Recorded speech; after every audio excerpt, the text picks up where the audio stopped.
The wind, a mournful whisper carrying the scent of damp earth and unseen decay, sighed through the skeletal remains of what was once a bustling village.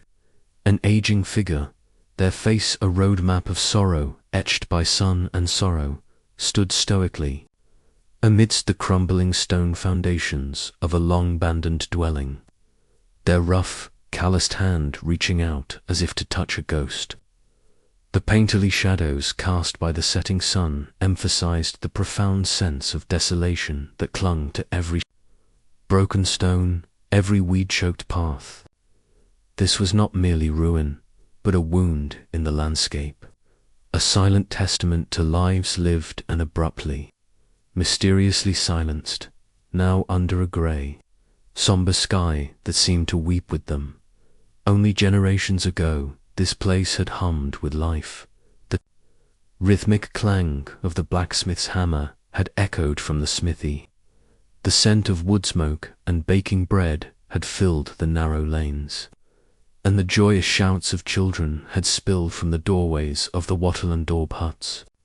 Farmers, their hands strong and brown from the sun, had tilled the fertile fields that now lay overgrown and wild. The village elder, revered for his wisdom, had settled disputes under the shade of the ancient oak in the village square. Life, though harsh, was bound by the comforting rhythms of seasons and community, a simple tapestry of shared existence. But then the subtle shift began, a creeping unease that settled upon the land like an unseen blight. The harvests, once plentiful, grew meager. The livestock, their bells once tinkling melodically as they grazed, began to sicken and die, their low moans a chilling prelude to deeper suffering. The vibrant hues of the village, the painted doors, the colourful garments drying on lines, slowly faded, replaced by the drab browns and greys of fading hope. The familiar scent of healthy soil gave way to the subtle, metallic temps of hunger, then the sickly sweet odour of disease. The laughter of the children grew quieter, then ceased altogether, replaced by the pervasive, aching silence of desperation. The old stone chapel, its bell long since fallen silent, became a place, not of solace, but of grim, daily ritual. The priest, his face gaunt and his voice hoarse from endless rites, watched as the villagers, once vibrant and strong, wasted away before his eyes. Their communal feast, once a celebration of bounty, became a grim sharing of meagre crumbs, each bite a testament to their dwindling hope. The very air seemed to grow thick with unspoken questions. What plague had descended upon them? What unforgivable sin had driven their patron saint to abandon them? Perhaps it was the Black Death, an invisible enemy that struck swiftly and mercilessly, leaving behind only the dead and the terrified. Or perhaps a sudden, brutal climatic shift, a mini ice age that froze their fields and choked their rivers, slowly strangling the life from their community. One can imagine the desperate pleas for help, sent to distant lords who never responded or whose own lands were consumed by similar horrors. The villagers, once tightly knit, began to scatter. Those with any strength left abandoning their homes, their possessions, their very past, in a frantic search for lands untouched by the curse that had befallen them. The aging figure, a descendant of one of those who fled, now stood in the desolate silence, a lone sentinel amidst the ruins. Their rough, calloused hand brushed against a crumbling stone, feeling the faint imprint of a long-vanished hearth. This was the brutal truth of the abandoned lands, not a sudden cataclysm, but a slow, agonizing demise, a gradual leaching of life until only the stones remained, mute witnesses to a forgotten tragedy. The silent village, now merely a collection of overgrown mounds and crumbling walls, seemed to whisper the chilling story of those who simply vanished, swallowed by the vast, indifferent tapestry of time. Their names lost to the relentless march of nature reclaiming what was once hers. The wind would carry whispers of their quiet exodus across the forgotten fields, a haunting reminder of what was utterly, terribly lost. The air hung heavy and still, thick with the scent of damp earth and the pervasive growth of wild, untamed weeds. A rusted, forgotten plowshare, its metallic surface a map of corrosion, lay half buried in the overgrown tangle of ivy and thistles. Within a field that once sustained a bustling medieval community, its stillness, amidst the vibrant green of unchecked nature, spoke volumes of a sudden, chilling cessation of life. This was not merely a tool. It was a ghost, a silent sentinel to a vanished agrarian world, where the quiet triumph of nature, reclaiming abandoned lands, was now absolute. Only generations before, this field had hummed with the steady rhythm of peasant life. The scent of turned earth, rich and fertile, had mingled with the sweat of tireless labor under the warm sun. Farmers, their hands calloused and strong, had guided this very plowshare, their backs bent in service to the land that sustained them. The distant lowing of cattle, the chatter of voices as they worked the fields, the communal sharing of a midday meal under the shade of a lone oak, these were the fabric of their existence. Their lives, though arduous, were bound by a deep reverence for the soil, their harvests a testament to their enduring connection to the earth. But then the subtle shift began, a creeping blight that first touched the crops, then the livestock, and finally the people. Perhaps it was a series of relentless rains that turned their fertile fields into treacherous bogs, drowning the delicate seedlings, or, conversely, the skies turned to a brassy, indifferent blue, refusing to yield the life-giving moisture, leaving the earth cracked and barren, its bounty withered to dust. The scent of healthy soil gave way to the dry, metallic tang of hunger, then the sickly sweet odor of widespread illness. The familiar sight of children playing amongst the golden stalks of wheat was replaced by the gaunt figures of starvation, their movements slow and listless. The village well, once a hub of daily life and gossip, dwindled to a muddy trickle, then dried completely, its stone rim a mute testament to a thirst that would not be quenched. The laughter of the children ceased, replaced by the pervasive, aching silence of desperation. The rhythmic thud of the grain mill, once a steady heartbeat of the community, grew weaker, then ceased altogether. The villagers, once tightly bound by shared labor and kinship, began to scatter, their faces etched with despair, driven by a primal instinct to seek sustenance beyond the familiar, yet now barren, horizons. Their homes, built with care and generations of effort, were simply left, their doors unlatched, their hearths growing cold, abandoned to the encroaching wilderness, the faded canvas tone depicting a ghostly family silhouette, their forms blurred and translucent, walking slowly away from a cluster of collapsing, thatched huts in a mist-shrouded 14th century village, perfectly captured the chilling, silent exodus. One could almost feel the weight of their reluctance, the profound sorrow of leaving behind all they had known. The thatch, once golden and proud, now hung in decaying tatters, revealing the skeletal timbers beneath. The brutal truth was that these lands were abandoned not by choice, but by necessity. They were emptied not by the roar of war, but by the quiet, relentless tyranny of nature's indifference. revealing the chilling fragility of human endeavors against the forces of climate and disease. The rusting plowshare, a discarded symbol of human toil, now bore witness to the ultimate triumph of the wild. As the sun dipped below the horizon, painting the sky in hues of melancholy and loss, the overgrown field settled into its profound silence, forever holding the chilling secret of a community that simply vanished, swallowed by the vast, indifferent tapestry of time. Their names and their struggles utterly lost to the relentless march of nature reclaiming what was once hers.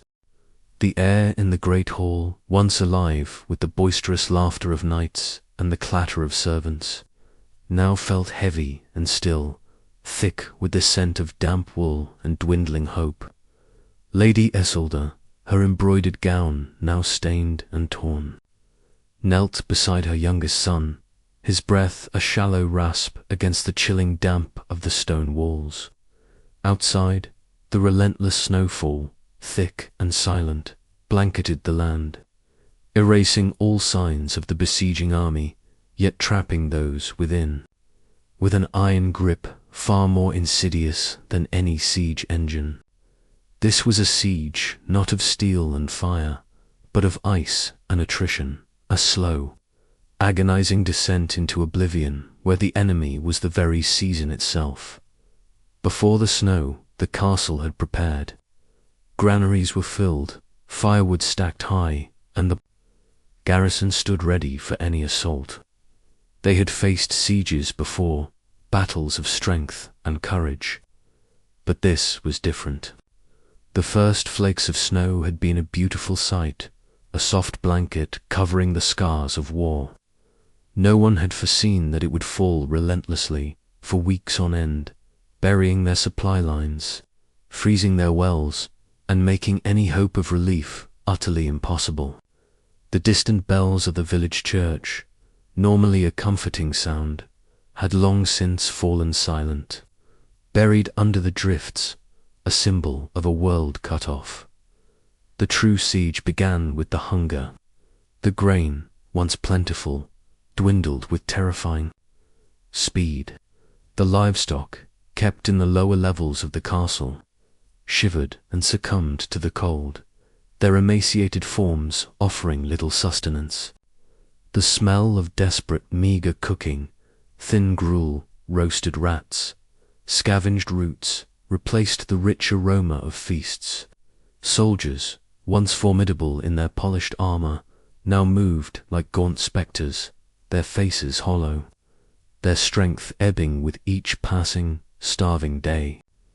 The cheerful songs once sung by the hearth were replaced by hushed whispers, tales of desperate measures taken in other besieged castles, stories of mothers sacrificing their own lives for their children, or worse. Lady Isolde, whose hands once embroidered delicate tapestries, now scraped the last remnants of flour from a wooden bin, her nails cracked and raw. The children, their small bodies shivering despite the layers of rough fabric, sat quietly, their eyes wide with a hunger they could not comprehend. The bitter cold permeated everything, seeping into their bones, chilling their very souls. Even the grand chapel, usually a source of comfort, felt bleak and empty, its icons seeming to stare with silent indifference at their suffering. The light from the few remaining candles flickered weakly, unable to push back the profound gloom that settled upon them. A metaphor for their dwindling hope. One could almost feel the profound isolation, the terrible knowledge that no help would come. The whispers of despair grew into a chilling murmur amongst the garrison talk of surrender, of breaking out, of dying with dignity. But surrender meant certain death for the nobility, and a breakout meant walking into a frozen, unforgiving wilderness. The choice was a torment.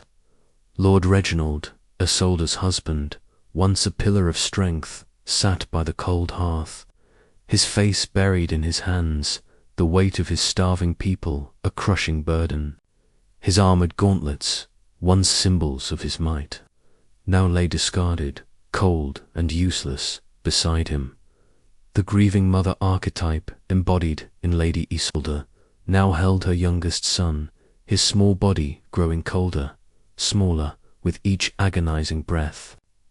His face, once plump with childhood innocence, was now sharp and pale, his lips blue. The chill of his skin was the true cold of the winter, seeping into her heart. Her silent tears, frozen on her cheeks, were the only water left to give. The castle, her sanctuary, her home, had become a freezing tomb, its doomed walls sealing their fate, revealing the brutal truth that sometimes the elements themselves could be the most implacable and terrifying of foes. The endless snowfall continued its silent descent, slowly burying their last breaths beneath a shroud of white.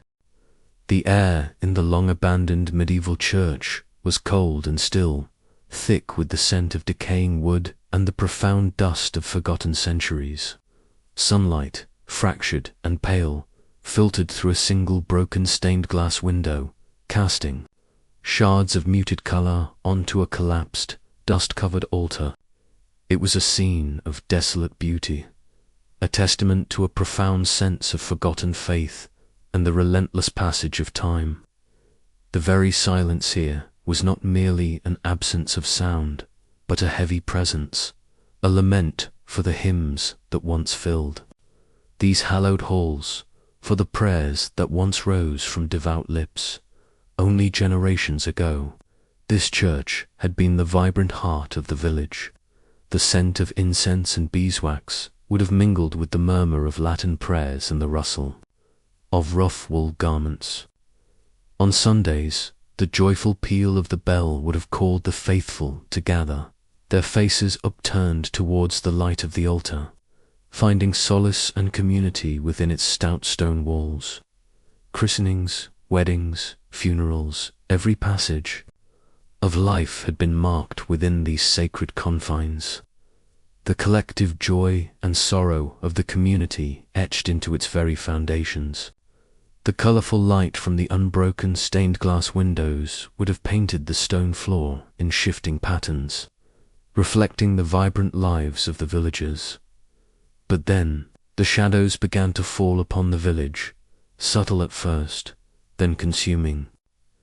Perhaps it was a gradual decline, a slow draining of vitality as the land became less fertile, or the young sought opportunities in burgeoning towns, leaving the old and infirm behind.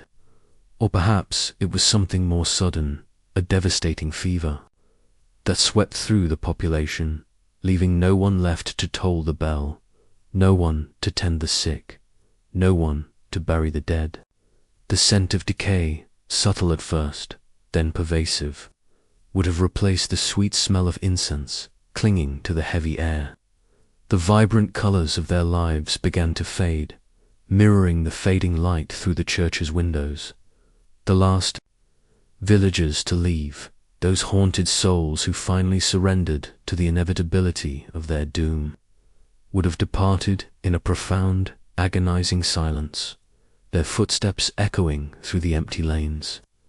They left behind not just their homes, but their hopes, their heritage, their very identity. The church, once their spiritual anchor, became a monument to their absence. Its doors left unlatched, its altar left bare, its pews gradually collapsing under the weight of dust and time. The once brightly painted icons and murals within wood have gradually faded, flaking away, their divine eyes staring into the profound emptiness. Now, only the wind offered a hymn through the broken windows, a mournful whisper through the skeletal roof timbers. The dust-covered altar, once adorned with sacred cloths and gleaming chalices, lay barren, a chilling reminder of a faith abandoned not by choice, but by the sheer, overwhelming force of circumstance. The stone of the walls, once warm with the touch of human hands, now felt cold and indifferent. The very air seemed to hum with the ghosts of forgotten prayers, a silent lament for a community that had simply ceased to be.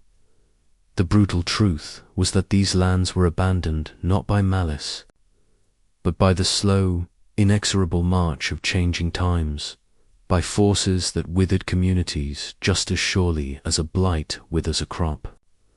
This church, with its broken stained glass eye, gazing at the empty heavens, stood as a silent witness to a profound and heartbreaking disappearance.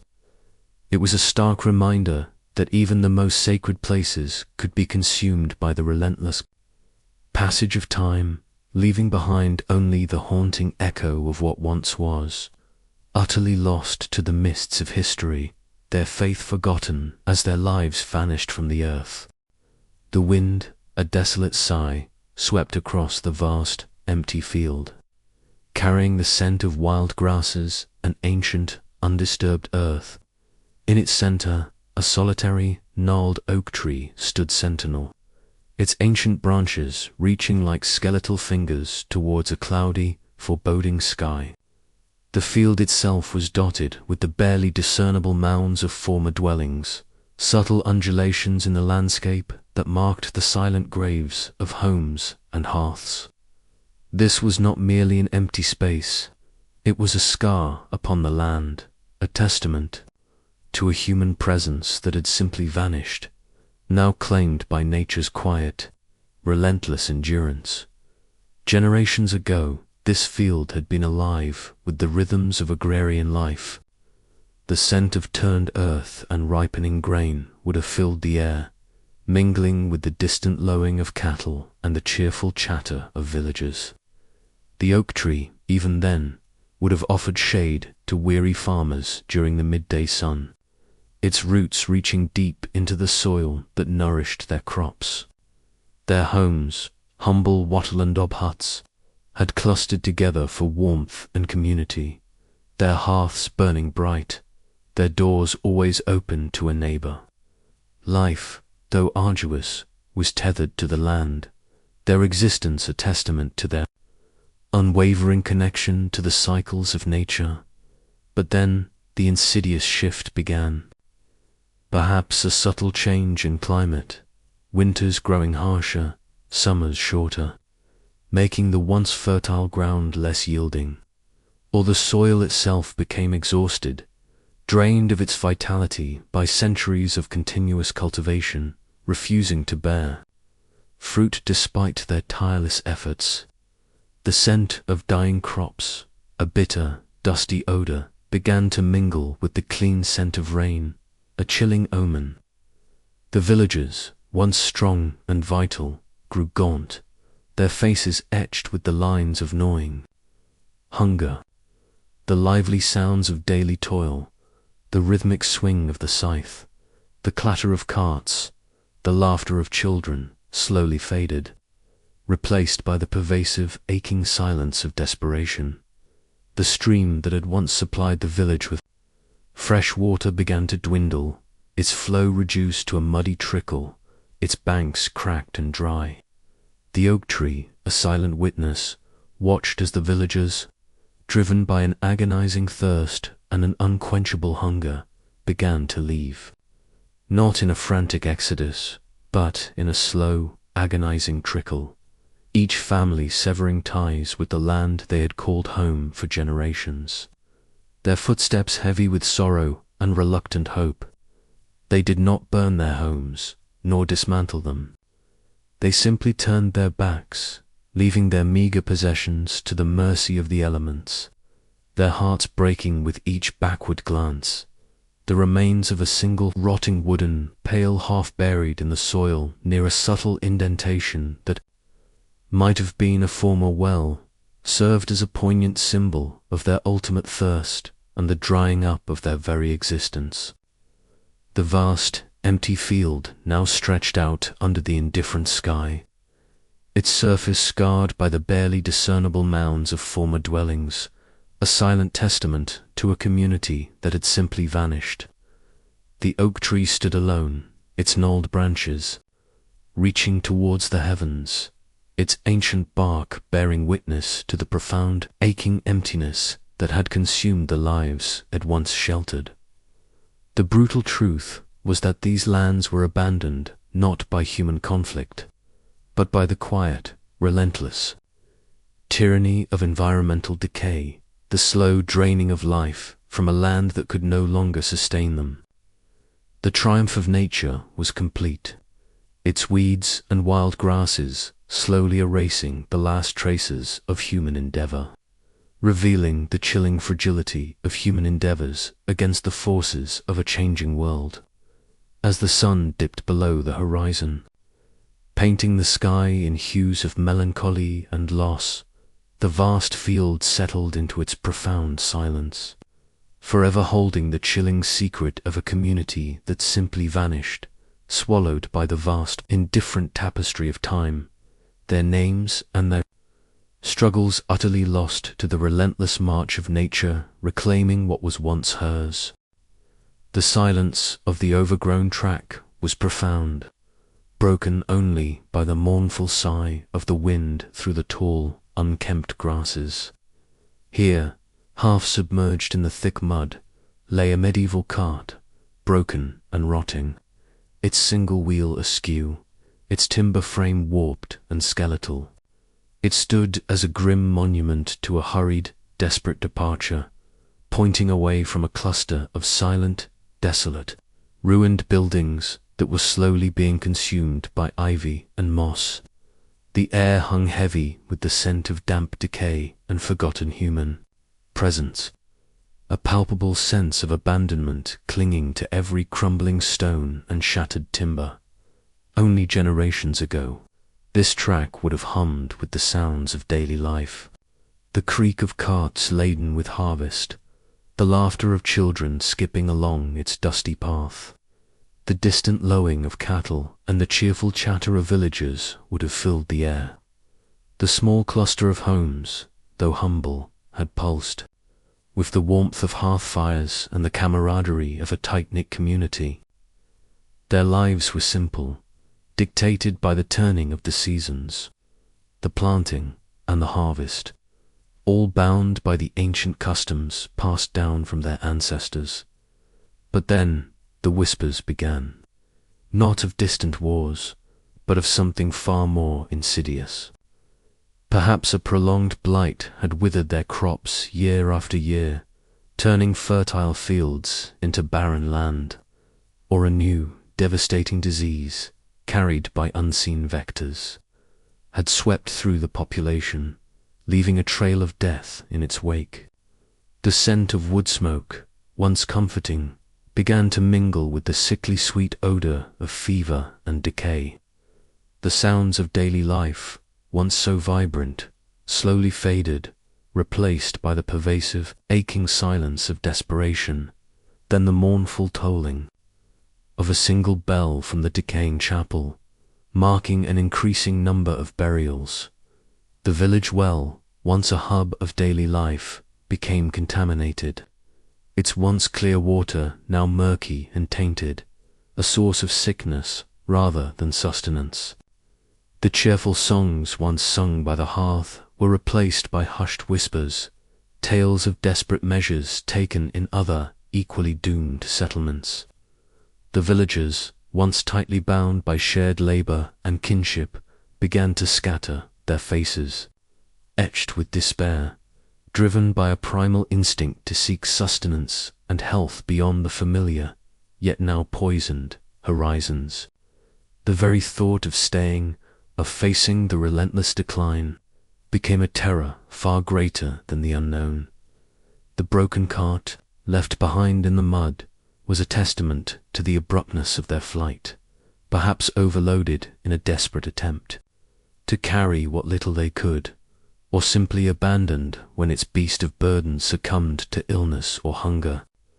One could almost feel the frantic energy, the desperate choices made in the dead of night, the anguished goodbyes, or perhaps no goodbyes at all. The rough, splintered wood, stained with mud and time, whispered of the heavy burdens it once bore, not just of possessions, but of hopes and fears. The overgrown track itself seemed to swallow the faint imprints of their hurried footsteps, erasing their desperate exodus from the memory of the land. The brutal truth was that these lands were abandoned not by malice, but by the slow, inexorable march of devastating famine or incurable disease, leaving behind only the haunting spectre of what once was.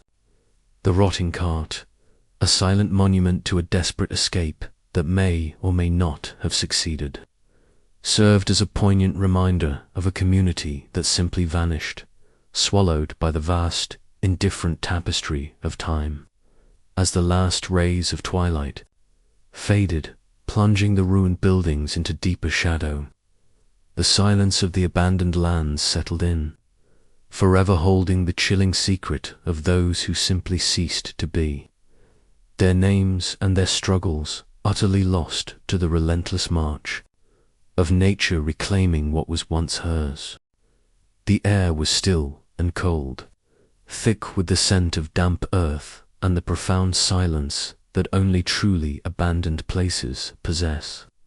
A flock of silent ravens, their dark forms stark against a bruised twilight sky, perched on the skeletal remains of a medieval watermill, its massive wooden wheel, long since broken and still, a grotesque monument to vanished industry. The eerie stillness and finality of abandonment permeated every creaking timber, every crumbling stone, reinforcing the chilling story of a community that had simply faded into oblivion. Only generations ago, this mill had been the beating heart of the village, the rhythmic clatter of its wheel, the grinding of grain, and the cheerful chatter of villagers waiting their turn would have filled the air. The scent of freshly milled flour would have mingled with the earthy aroma of the river, and the cheerful shouts of children playing along its banks. The mill stood as a symbol of their ingenuity, their mastery over the river's power, providing the sustenance that allowed their small community to thrive. Its continuous motion was a comforting pulse in the daily life of the village. But then, the insidious shift began, a subtle change that first touched the very source of their prosperity. The river, once robust and flowing, began to dwindle, its waters receding with each passing season. Perhaps a prolonged drought upstream, or a shift in the very course of the water. The rhythmic sound of the mill wheel grew weaker, more intermittent, as the water's flow diminished, until finally it ceased altogether, its grinding silent. The scent of fresh flour was replaced by the dry, dusty odor of barren fields and parched earth. The familiar sounds of life, the murmur of voices, the clatter of carts, slowly faded, replaced by the pervasive, aching silence of desperation. The villagers, whose lives were intrinsically tied to the mill and the river it powered, watched in helpless despair as their very livelihood withered before their eyes. The fertile fields, once irrigated by the river's bounty, cracked and turned to dust, their crops withering under an indifferent sun. The livestock, once fat and healthy, grew gaunt and sick from lack of water and fodder. The thatched huts of the village began to look dilapidated, mirroring the spirits of their inhabitants. The children, their small bodies wasting, their laughter, replaced by weak whimpers, became terrifying reflections of their dwindling hope. The decision to leave would have been agonizing, a wrenching separation from the only home they had ever known. Not a sudden flight, but a gradual, desperate dispersal. Each family driven by the gnawing pangs of thirst and hunger, their footsteps heavy with sorrow and reluctant hope. They left behind not just their homes, but their identity, their connection to the land that could no longer sustain them. The mill, their once proud symbol of life, became a monument to their absence. Its wheel frozen in a perpetual state of disuse, its timbers slowly rotting under the indifferent sky, the skeletal remains of the mill, its wheel long since broken, now served as a stark, silent witness to a community that had simply vanished. The silent ravens, perched on its decaying timbers, watched over a landscape that was slowly reclaiming its own, their dark forms against the twilight sky reinforcing the eerie stillness and finality of abandonment. The brutal truth was that these lands were abandoned not by human conflict, but by the quiet, relentless tyranny of environmental collapse, the slow draining of life from a river that could no longer sustain them. As the last rays of twilight faded, plunging the ruined mill and the silent village into deeper shadow, the profound silence of the abandoned lands settled in forever, holding the chilling secret of a community that simply ceased to be. Their names and their struggles were utterly lost to the relentless march of nature reclaiming what was once hers, leaving behind only the haunting spectre of their demise, whispered by the wind through the decaying timbers of the forgotten mill.